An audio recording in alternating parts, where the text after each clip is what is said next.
ಆಯ್ತು ಇಲ್ಲಿ ಒಂದ್ ಸೆಕೆಂಡ್ ಕೂತ್ಕೊಳ್ಳಿ.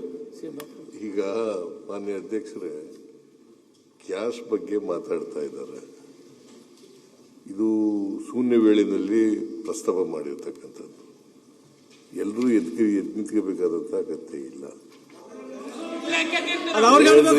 ಒಂದ್ ಸೆಕೆಂಡ್ ಮಾತಾಡಿ ಬಿಡಿಯಪ್ಪ. ಇಲ್ಲಿ ಎಲ್ಲರಂದ್ರೆ ಎಲ್ಲರೂ ಬಂದು ಪ್ರಸ್ತಾಪ ಮಾಡಿರೋರು, ಅವರು ಉತ್ತರ ಕೊಡಬೇಕಾಗಿರೋರು ಫುಡ್ ಮಿನಿಸ್ಟ್ರು. ಇವತ್ತೇ ಮೀಟಿಂಗ್ ಮಾಡಿದ್ದಾರೆ.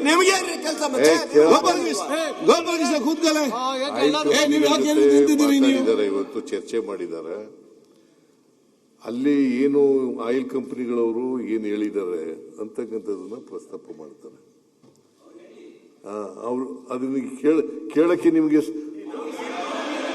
ಹೌದು. ಮತ್ತೆ ಹೌದು, ಇವತ್ತು ಒಂದ್ ಸೆಕೆಂಡ್, ಈ ಗ್ಯಾಸ್ ಸಿಲಿಂಡರ್ಗಳನ್ನ ಕೊಡ್ತಕ್ಕಂಥವ್ರು ಯಾರ್ರೀ?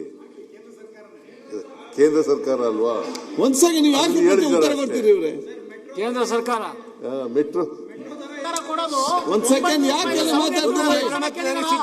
ಸುಮ್ನೆ ಎಲ್ಲರೂ ನಿಂತ್ಕೊಳ್ಳೋದು ಯಾಕೆ ಕೂತ್ಕೊಂಡು ಮಾತಾಡ್ತಿರಲ್ಲ? ಹೇಳಕ್ಕೆ ಅವಕಾಶ ಕೊಡಿ. ರಂಗನಾಥ್ ಸಿರೋ ನೋಡಿ, ಸಿಲಿಂಡರ್ ಬೆಲೆ ರಾಮನಾಥ್ ಕೂತ್ಕೊಂಡು ಮಾತಾಡಿದ್ದೇನೆ. ಕೇಂದ್ರ ಸರ್ಕಾರದಿಂದ ಕನ್ಸರ್ನ್ ಮಿನಿಸ್ಟರ್ ಎಂತ ಸಿಂಗ್ ಅವರು, ಹರ್ದೀಪ್ ಸಿಂಗ್ ಪುರಿ ಅವರು ಹೇಳಿರ್ತಕ್ಕಂಥದನ್ನ ಪ್ರಸ್ತಾಪ ಮಾಡಿದ್ರು. ಅದನ್ನ ಕೇಳಕ್ಕೆ ನಿಮ್ಗೆ ವ್ಯೈಧಾನ ಇಲ್ಲ. ಒಬ್ಬರು ಮಾತಾಡಿಯಪ್ಪ. ಯಾಕೆ ಇವೆಲ್ಲ ಪತ್ರಿಕೆಲೆಲ್ಲ ಬಂದಿದೆ, ಸದನದಲ್ಲಿ ಹೇಳಿದ್ರು. ಸರ್, ಜಗತ್ತಿಗೆ ಬಂದಂತ ಪರಿಸ್ಥಿತಿ ಕೇಂದ್ರ ಸರ್ಕಾರ ಕೇಂದ್ರ ಸರ್ಕಾರ ಗ್ಯಾಸ್ ಸಿಲಿಂಡರ್ ಸಪ್ಲೈ ಮಾಡೋರು ಯಾರ್ರಿ? ಗ್ಯಾಸ್ ಸಿಲಿಂಡರ್ ಸಪ್ಲೈ ಮಾಡೋರು ಯಾರು? ಗ್ಯಾಸ್ ಸಿಲಿಂಡರ್ ಸಪ್ಲೈ ಮಾಡೋರು ಯಾರು?